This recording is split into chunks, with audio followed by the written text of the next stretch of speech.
नमस्कार. मी भाऊ तोरसेकर. तुम्ही बघत आहात प्रतिपक्ष. मित्रांनो, आता निवडणूक अगदी टप्प्यात आलेली आहे.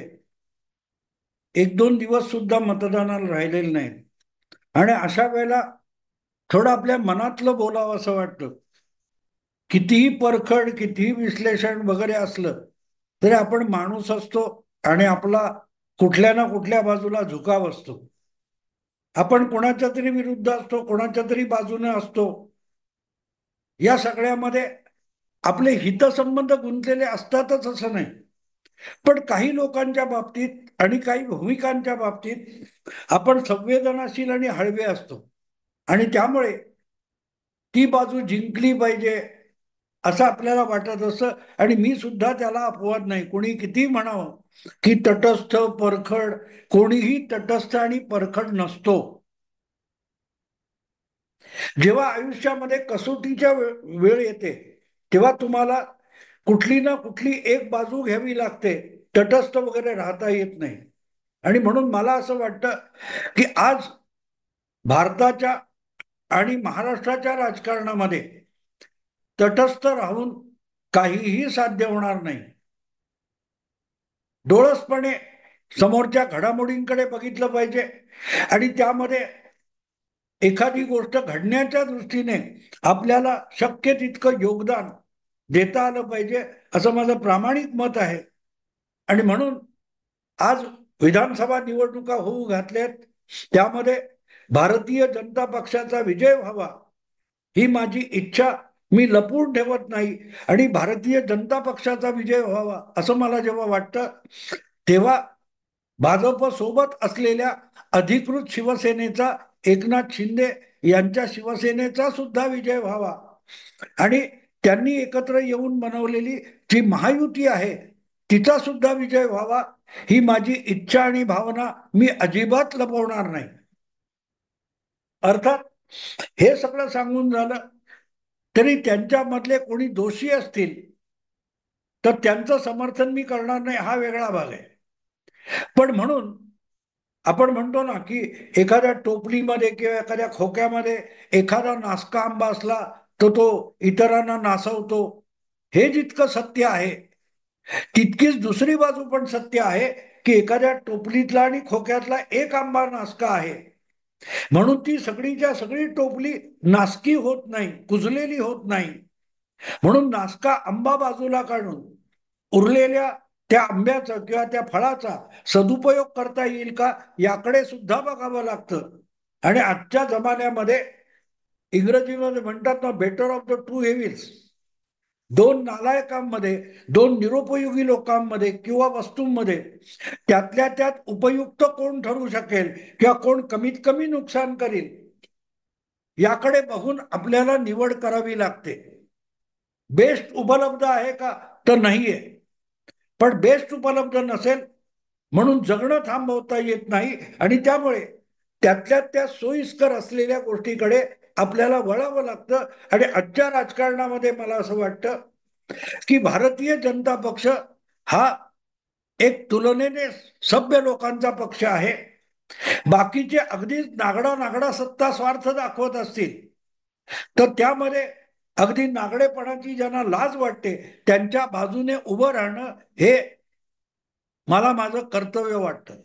ज्या प्रकारे मतदाराला लाथाडून, मतदाराच्या इच्छा झुगारून निकालानंतर उद्धव ठाकरे यांनी जनतेने नाकारलेल्यांना सत्तेत आणून बसवतात आणि आपल्या पदरात मुख्यमंत्री पद पाडून घेतात, तेव्हा मग त्यांच्यापेक्षा भारतीय जनता पक्ष हा सभ्य पक्ष म्हणावा लागतो आणि त्याच्या समर्थनाला उभं राहावं लागतं.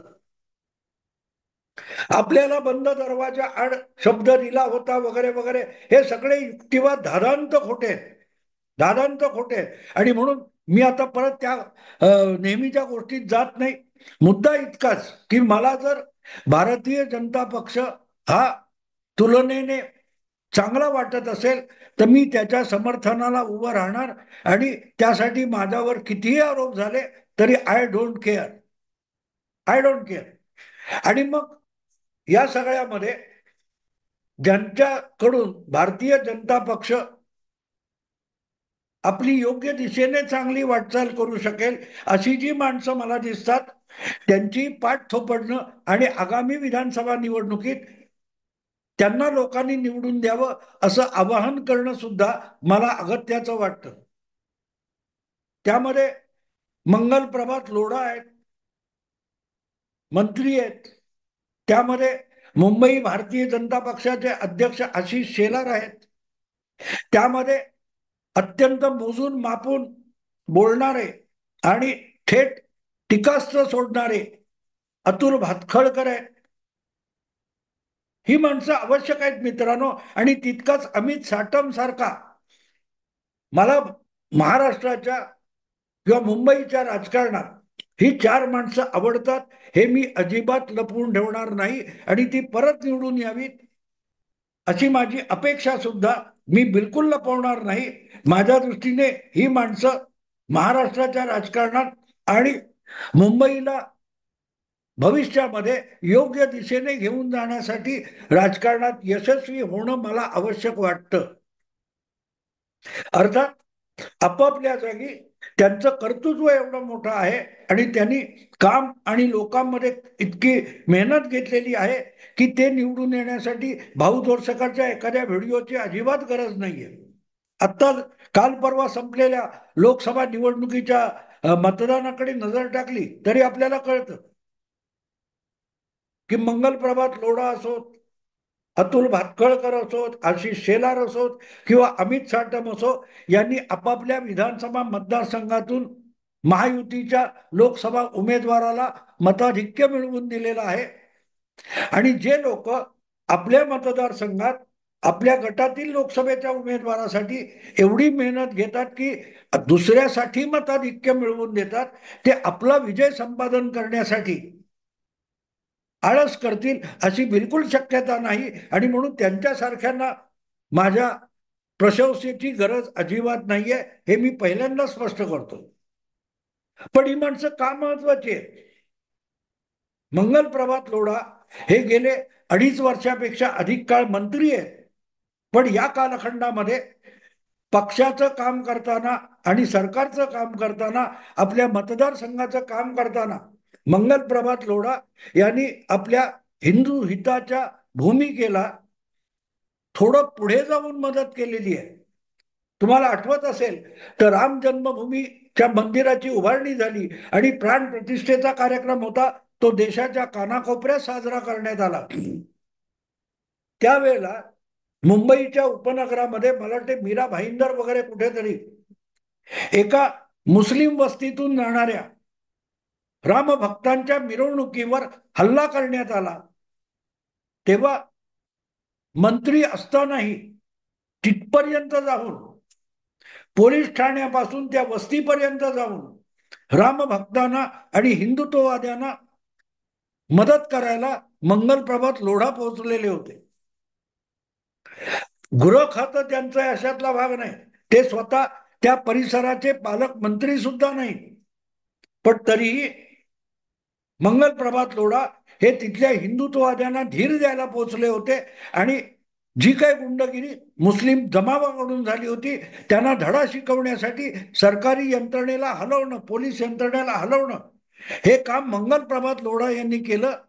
अशी माणसं आजच्या कालखंडामध्ये मुंबईला आवश्यक आहेत. जगभर जो काय जिहादचा धुमाकूळ चालू आहे, युरोप सारखा पुढारलेला समाज जो आहे, जर्मनी, फ्रान्स, नेदरलँड, ब्रिटन अशा देशामध्ये जिहाद आणि शरियाचा जो धुमाकूळ चालू आहे त्याची सावली आपल्याकडे हळूहळू पडायला लागलेली आहे. आणि म्हणून हिंदुत्व अधिक प्रभावी होणं आवश्यक आहे. ते प्रभावी करताना आपल्या घटनात्मक, कायदेशीर आणि राजकीय मतलबाला बाजूला ठेवून मंगल प्रभात लोढा जर अशा त्रास झालेल्या, ग्रासलेल्या हिंदू समाजाला, हिंदू लोकांना हिंदू वस्तीत जाऊन मदतीला उभे ठाकत असतील तर असा माणूस पुन्हा पुन्हा निवडून आला पाहिजे. अर्थात ते त्यांच्या मतदारसंघामध्ये एवढं दणदणीत काम करतात की गेल्या लोकसभा निवडणुकीत त्यांनी महायुतीच्या त्या भागातल्या ज्या उमेदवार होत्या यामिनी जाधव, त्यांच्यासाठी सर्वाधिक मताधिक्य मिळवून दाखवलेलं आहे. मग ते स्वतः निवडून येण्याला मताधिक्य काय कमी पडणार आहे का? बिलकुल नाही. चांगल्या मताधिक्याने ते निवडून येतील. पण ही वेळ आहे, ही वेळ आहे की या माणसाने गेल्या 5 काय 4 वेळाला निवडून आल्यानंतर काय केलं याची पावती मतदाराने दिली पाहिजे. जर आपल्या आसपास, आपल्या समाजामध्ये, वस्तीमध्ये चांगली माणसं असतील, त्यांची पाठ थोपटायला आपण पुढे झालो नाही, तर नव्याने चांगली माणसं समाजात निर्माण होणार नाही. आणि म्हणून मंगल प्रभात लोढा यांच्या विजयाविषयी माझ्या मनात शंका नाही, पण तरीही त्यांच्यासारखे उमेदवार वेगवेगळ्या मतदारसंघातून निवडून यायचे असतील तर मंगल प्रभात लोढा हा उमेदवार किती चांगला, कष्टाळू आणि समाजोपयोगी आहे हे सांगणं अगत्याचं होतं, म्हणून मी त्यांच्याविषयी बोललो. असाच दुसरा भाजपचा आमदार आहे वांद्रे पूर्व भागातला आशिष शेलार. हा मतदारसंघ मित्रांनो सोपा नाही. दीर्घकाळ त्या भागात बाबा सिद्दीकी ज्यांची अलीकडेच त्या लॉरेन्स बिश्नोईच्या गँगकडून हत्या झाली, ज्यांचा मुलगा वांद्रे पूर्व भागातून काँग्रेसचा आमदार म्हणून निवडून आला, उद्धव ठाकरे यांच्या चुकीमुळे एका हिंदू बहुल भागातून एक मुस्लिम आमदार निवडून आला.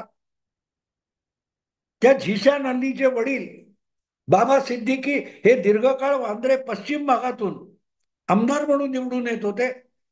सुनील दत्त यांच्यासारख्या लोकसभेच्या उमेदवाराला मताधिक्य मिळवून देत होते.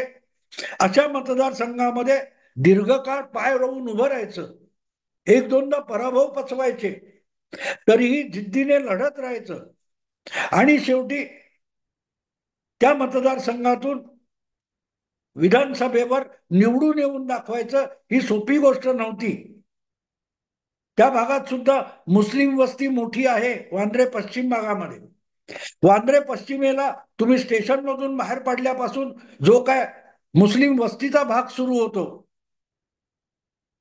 अमराठी, मराठी, हिंदू, बहुभाषिक असा सरमिसळ असलेला जो मतदारसंघ आहे, तिथे पाय रोवून उभं राहणं सोपं काम नव्हतं. आणि ते काम करून भाजपची हिंदुत्ववादी पताका आशिष शेलार यांनी वांद्रे पश्चिमेमध्ये फडकावली. म्हणूनच दोनदा तो माणूस निवडून आला. इतकंच नव्हे तर गेल्या विधानसभा निवडणुकीमध्ये तिथून बाबा सिद्दीकी उभे सुद्धा राहिले नाहीत. त्यांच्या मुलाला वांद्रे पूर्व मध्ये पाठवण्यात आलं. पित्याची परंपरा असून सुद्धा झिशान सिद्दीकी यांनी वांद्रे पश्चिम मध्ये निवडणूक लढवण्याची हिंमत केली नाही. हा उमेदवार घाबरला असेल तर तो आशिष शेलारच्या हिंदुत्वाला घाबरला, त्याच्या हिंदू आत्मविश्वासाला घाबरला आणि म्हणून वांद्रे पूर्वेला गेला असंच म्हणावं लागेल. आणि म्हणून मग मला असं वाटतं की आशिष शेलार हा सुद्धा वांद्रे पश्चिम मधून पुन्हा एकदा विधानसभेवर निवडून येणं अगत्याचं आहे.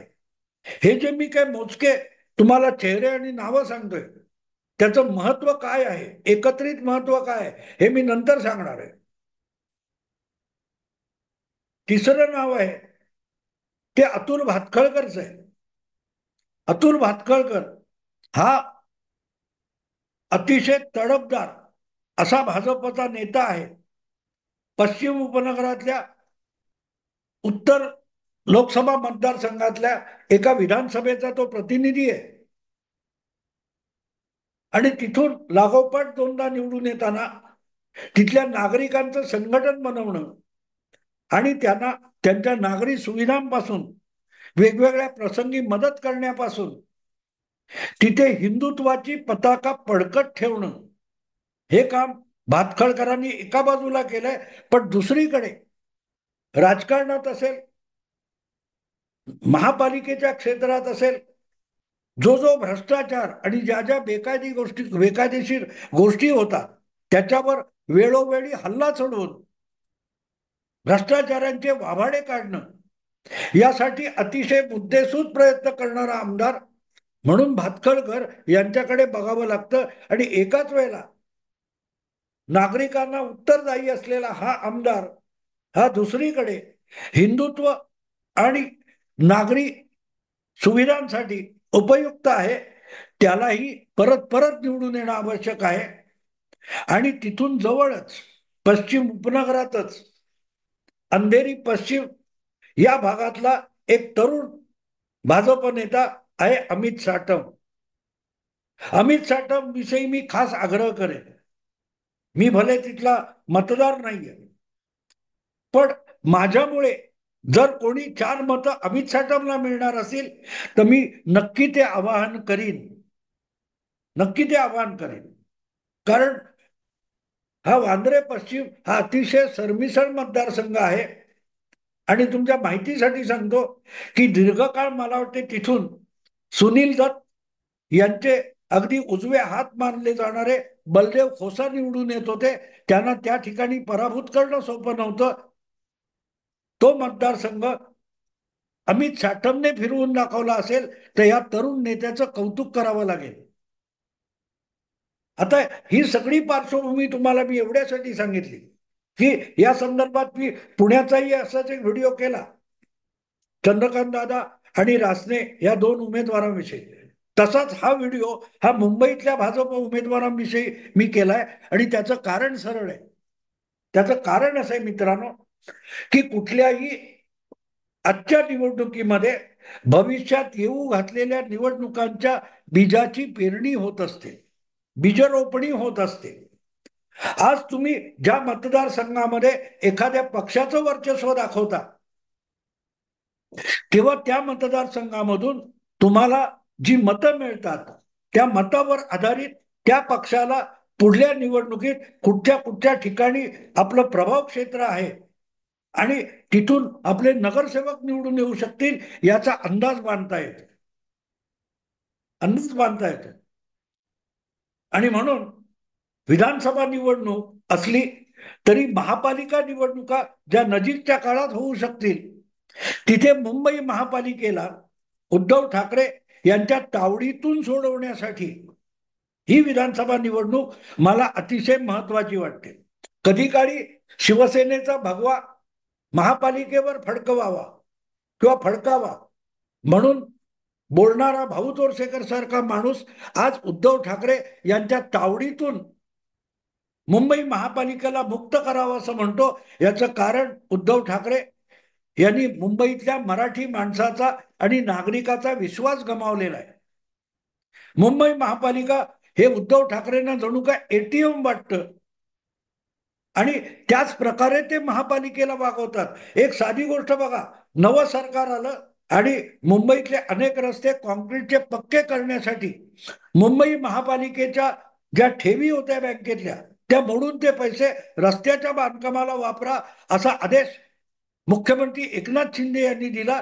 तेव्हा उद्धव ठाकरे यांनी टाहो काय फोडला, आम्ही इतके दिवस एवढी ठेव जमवली, अरे महापालिकेचा नागरिक तुम्हाला कर देतो, तो बँकेत ठेव ठेवून व्याज मिळवण्यासाठी तुम्हाला कर देत नाही, नागरी सुविधांसाठी देतो. त्या नागरी सुविधा रस्ते स्वच्छता सफाई ज्या जे काय असतील त्या रेंगाळत ठेवायच्या आणि बँकेत ठेवी गोळा करायच्या. हे जो काय उद्धव ठाकरे यांचा कारभार होता याचं कारण त्यांना महापालिका म्हणजे एटीएम वाटलेलं होतं. आणि म्हणून मला असं वाटतं की उद्धव ठाकरे यांच्या तावडीतून मुंबई सोडवली पाहिजे. एक काळ बाळासाहेबांच्या हाती देऊन रिमोट कंट्रोलने मुंबई महापालिका चालवली जावी असं ठासून सांगणारा मी आज मी उलट बोलतोय की शिवसेनेच्या हातातून महापालिका जावी असं माझं बिलकुल मत नाही. पण उद्धव ठाकरेंच्या तावडीतून, आदित्य ठाकरेंच्या तावडीतून, वरुण सरदेसाईंच्या तावडीतून, उद्धव ठाकरे यांच्या काय जो गोतावळा आहे त्याच्या तावडीतून मुंबई महापालिका आणि मुंबईच्या नागरिकांना मुक्त करणं अतिशय अगत्याचं आहे. आणि त्यासाठी मी ही जी 4 डोकी सांगितली, 4 आमदार सांगितले, अमित साटम ज्याचा महापालिकेच्या हिशोबावर अतिशय पगडा आहे, कुठे कुठे पैसे खाल्ले जाऊ शकतात, कुठे कुठे भ्रष्टाचाराची भोकं पडलेली आहेत, ती बुजवली पाहिजेत. हे अतिशय अभ्यासपूर्ण रीतीने सांगू शकणारा आणि बुजवू शकणारा जो कोण असेल तर तो अमित साटम आहे. त्यावर परखडपणे बोलून काम तडीच नेऊ शकणारा असा भातखळकर सारखा आमदार आहे. त्यावर निर्णायक पावलं उचलू शकणारा आशिष शेलार सारखा आमदार आहे. आणि या तिघांना जोड देऊन महापालिकेचा हिंदुत्वासाठी कुठे कुठे वापर करता येईल या दृष्टीने न बोलता अधिक काम करणारा मंगल प्रभात लोढासारखा आमदार आहे. हे आमदार मला महत्वाचे वाटतात, कारण हे आमदार निवडून आले तर मुंबई महापालिका उद्धव ठाकरे यांच्या तावडीतून मुक्त करणं शक्य होणार आहे. मुंबईकरांसाठी मुंबई महापालिका ही उद्धवरावांच्या तावडीतून मुक्त होणं अगत्याचं आहे, कारण त्यांना हा एक कमाईचा सोर्स वाटतो. त्यासाठी मुंबईच्या करोडो नागरिकांना वाऱ्यावर सोडून त्यांच्या हाल अपेष्टांकडे दुर्लक्ष करून टेंडर टक्केवारी यातच आदित्य ठाकरे आणि उद्धव ठाकरे गुंतलेले आहेत. त्यापासून मुक्तता हवी असेल तर मग मला असं वाटतं की आत्ताच्या विधानसभा निवडणुकीमध्ये मोठ्या मताधिक्याने अमित साटम, अतुल भातखळकर, आशिष शेलार, अतुल आपला मंगल प्रभात लोढा यासारखे मोरके ज्यांना म्हणता येतील असे भाजपचे आमदार निवडून मोठ्या मताधिक्याने आले पाहिजेत, अधिक ताकदीने आले पाहिजेत. बाकीचे येतील, भरपूर येतील. मुंबईमध्ये साधारण 20च्या आसपास भाजपचे आमदार 15 ते 20च्या आसपास येऊ शकतात असा माझा अंदाज आहे. पण त्यापेक्षाही हे 4 आलेच पाहिजेत आणि अधिक ताकदीने आले पाहिजेत अशी माझी इच्छा आहे. कारण मला मुंबई महापालिका उद्धव ठाकरे यांच्या तावडीतून मुक्त व्हावी असं वाटतं आणि तेवढ्यासाठी हा व्हिडिओ केला. निवडणूक विधानसभेची आहे पण मुद्दा महापालिकेचा आहे म्हणून हा विषय मांडला. आवडला लाईक करा, शेअर करा आणि प्रतिपक्षाला सबस्क्राईब करा. नमस्कार.